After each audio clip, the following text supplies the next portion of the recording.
Welcome to the Joshua Goma Podcast for spiritual inspiration and Africa's strategy positioning in global politics. Africa's independence and the civil rights movement in the United States. There was an interconnectedness between the fight for civil rights in the United States and the decolonization movements in Africa. These struggles for racial and political equality during this pivotal era in both Africa and the United States were led by movements that inspired and influenced each other, with figures like Nigeria's Namdi Azikiwe serving as key bridges between the two.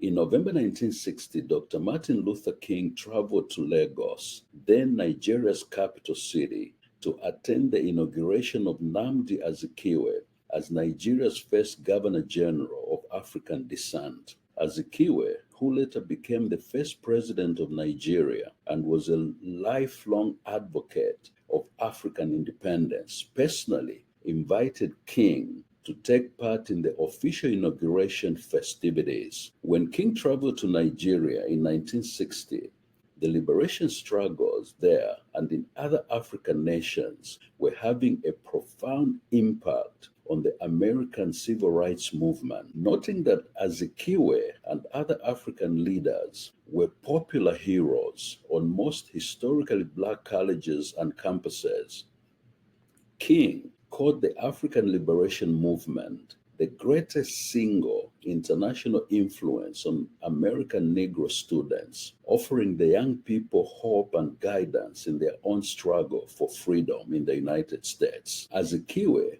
was a significant figure with strong ties to the U.S. civil rights movement. His studies at historically Black colleges and universities in the United States in the 1930s and 1940s, such as Lincoln and Howard, exposed him to the challenges faced by African Americans in the United States. Azikiwe's association with the U.S. civil rights movement stems from a shared vision for self-determination and liberation, a central theme of Pan-Africanism, a movement that emphasized unity and empowerment among people of African descent globally.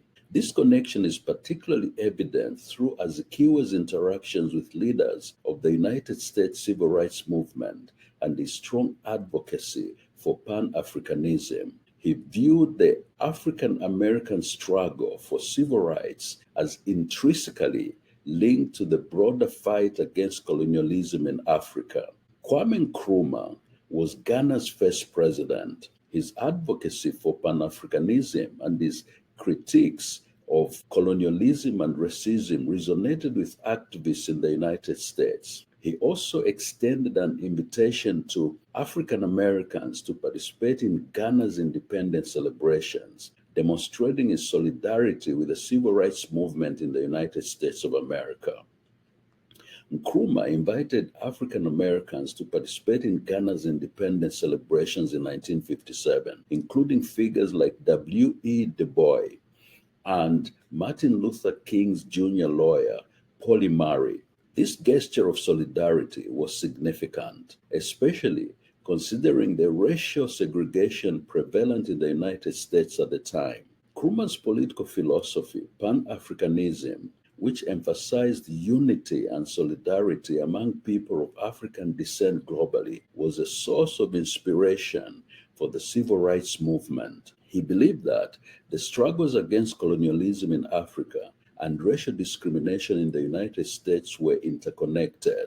Like Azikiwe, Kwame Nkrumah also studied in the United States. He attended Lincoln University, a historically Black college in Pennsylvania, for his undergraduate studies, where he earned a Bachelor of Arts degree in sociology.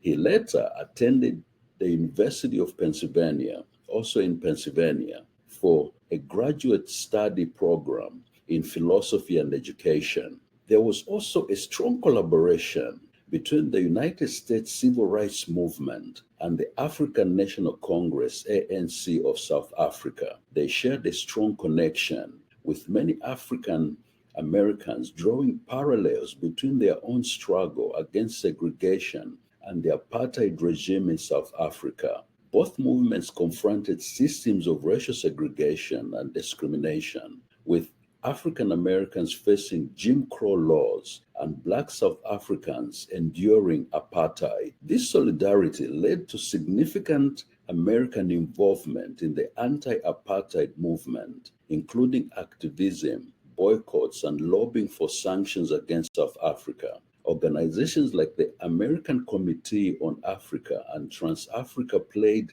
a crucial role in mobilizing public opinion and lobbying for sanctions against South Africa. American activists organized boycotts of South African goods and pressured institutions to divest from companies doing business with South Africa. The 1960 Sharpeville massacre, where police killed peaceful protesters, significantly heightened awareness and condemnation of apartheid in the United States. American activism and pressure contributed to the eventual dismantling of apartheid and the release of Nelson Mandela from prison. It is also a historical fact that the civil rights movement in the United States was part of the birth of the Republic of Kenya.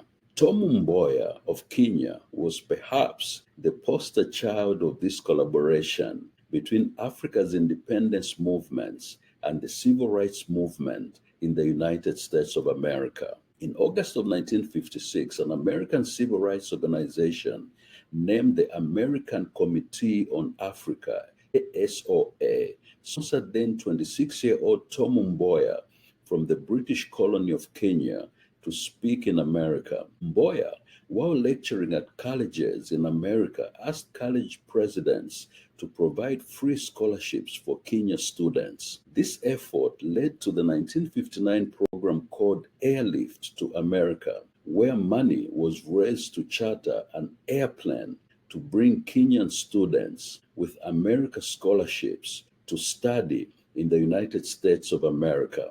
The African American community sponsored Kenyan students with donations in 1959. ACOA provided Tom Mboya access to not only the African American community. Tom Mboya gained access to the liberal white establishment in America. In July 1960, John F. Kennedy, then Senator of the state of Massachusetts, on behalf of the Joseph P. Kennedy Jr. Foundation, committed an amount of 100,000 United States dollars towards the Kenya Student Scholarship Program, a joint undertaking between the Kenya Educational Trust, founded by Thomas Joseph Mboya, and the United States Best Africa to America Students Foundation. African independence leaders such as Sekou Touré of Guinea, Tom Mboya, and Kwame Nkrumah saw Kennedy as a unique United States politician who grasped their interests and voiced them in a way that Americans could understand. Kennedy won the unofficial title of Mr. Africa when during the 1960 first televised debate of Nixon and Kennedy, Kennedy opened the debate by attacking Vice President Nixon and the administration on its Africa policy. In May of 1959, Vice President Richard Nixon himself made remarks that he also had met with Tom Mboya. Nixon said, "On Sunday, I had a very interesting conversation with a visitor from Africa. His name was Tom Mboya. Some of you have seen him on Meet the Press.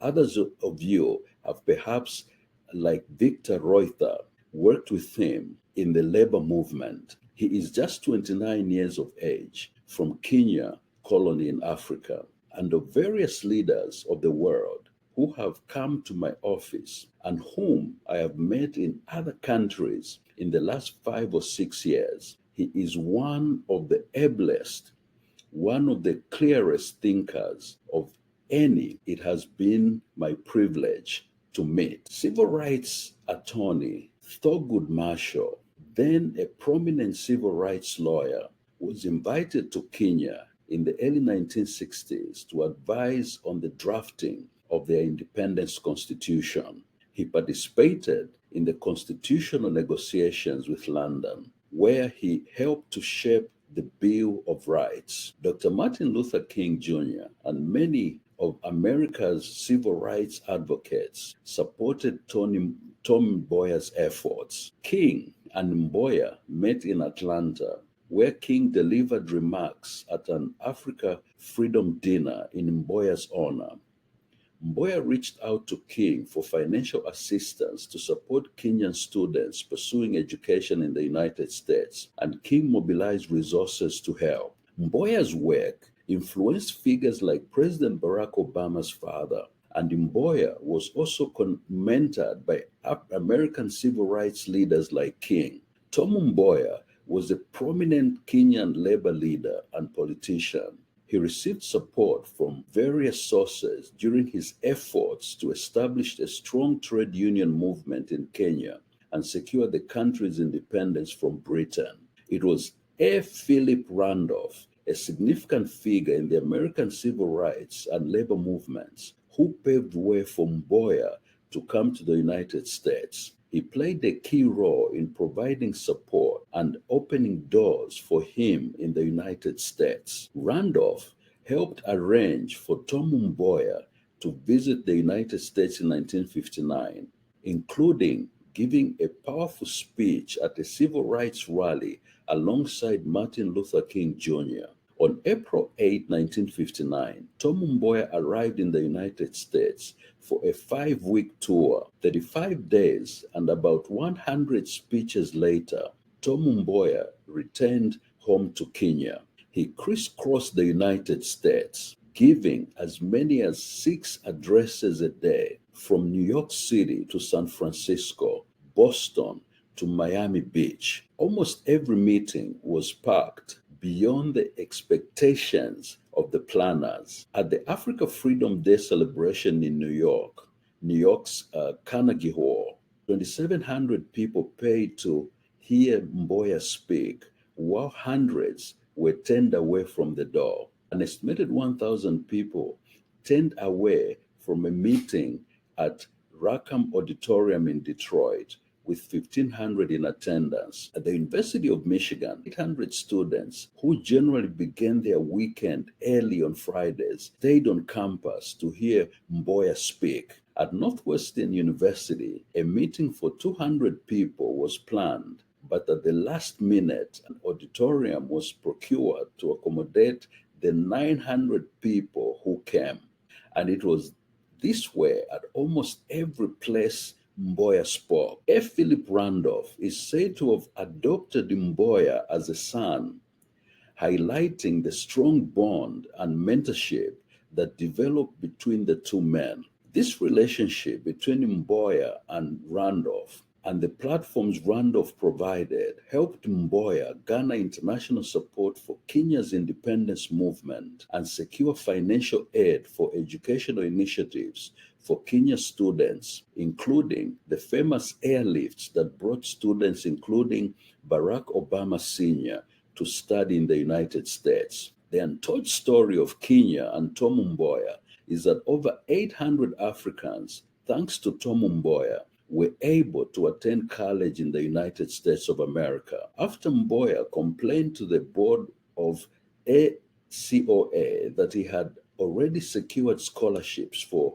Kenyans to study in America, but there was no money to airlift them. Sidney Poitier was among African American celebrities who came together to raise funds for the initiative that was later known as the Student Airlift Program, also known as the Kennedy Airlifts, which enabled East African students to pursue higher education in American colleges and universities. Tom Mboya and Kenneth Kaunda of Zambia were both African nationalists. They were brought together by their activism against British occupation in their respective countries. They both arrived in Washington in April of 1961 to speak during the Africa Freedom Week. They used this trip to seek educational aid and liberation support from the Kennedy administration. They held meetings with several American officials. Although they were given an ear by these officials, they did not receive any tangible commitment for help to anything. At this point, Mboya made a request to the State Department to help them secure a meeting with President Kennedy. There was some evidence that the State Department was embarrassed by Mboya's request to visit the White House. Luckily, this request coincided with a considerable show put on by the Kennedy administration to celebrate Africa's Freedom Week, which included a reception by the president for all African heads of mission in Washington. So it was very unlikely that the State Department could turn down Mboya's request. Another factor was that Kennedy would have found it somewhat embarrassing not to receive Mboya, when just the previous year he publicly met Mboya and offered to sponsor the airlift program through his family foundation. At one point, G. Mennen Williams, the Assistant Secretary of State for Africa, thought that it would be sufficient if he alone saw Kaunda and Mboya, and that there was no need for them to visit the White House, since he could address the issues they wanted to raise with Kennedy. Despite being approached by Mboya's friends, William Sheeman and Frank Montero, Williams remained adamant. Backed by Williams, Montero and Sheeman decided to engage directly with Chester Bowles, the Undersecretary of State. This paid off. On the morning of April the 14th, when the State Department sent a submission to the White House, it however advised the White House that Mboya alone should not be singled out for special treatment. It was either President Kennedy met both Kaunda and Mboya together, or neither of them. It was not until the afternoon of the 18th of April when the president agreed to meet Mboya and Kaunda. By this time, the two had already given up and had returned to New York from Washington, D.C. They had to make a further trip down to Washington, D.C. on the following day to meet President John Kennedy. After receiving this information, while at the White House, Mboya spoke on the need for another student airlift program and the political situation in East Africa in general. President John Kennedy listened quietly, and he commented that there were people working on it and he would be interested to know what proposals they might come up with. The president turned to Kaunda and asked him about the problems of Central Africa. When Kaunda had finished, President Kennedy thanked him and bade them farewell both and said goodbye. The atmosphere throughout was described as courteous rather than cordial. Mboya and Kaunda gave a press conference upon leaving the White House. Kaunda went on to become Zambia's first president after attaining independence from Britain in October of 1964. Thomas Joseph Mboya was born on August 15, 1930, and was assassinated on July 5, 1969, at only 39 years old. He was one of the front runners in the struggle to succeed President Jomo Kenyatta, a struggle that was a burning issue in Kenya's politics. Mboya's international standing was unequaled. After Kenya became independent in 1963, President Kenyatta entrusted Mboya with many responsibilities in both the government and political party affairs. He was the Minister of Economic Planning and Secretary General of the Kenya African National Union, KANU party, platforms he used to consolidating his own political influence. Mboya's rise started much earlier when he became the country's most important trade union leader and developed Kenya's Federation of Labor into a powerful national organization during the years of the Mau Mau emergency. He used his trade union base to lever his way into political prominence. A dedicated Pan-Africanist, He played a key role in developing the All African Peoples Organization and later the Organization of African Unity. Thank you for watching and listening. Thank you for listening to the Joshua Ngoma podcast. Bye for now until next time.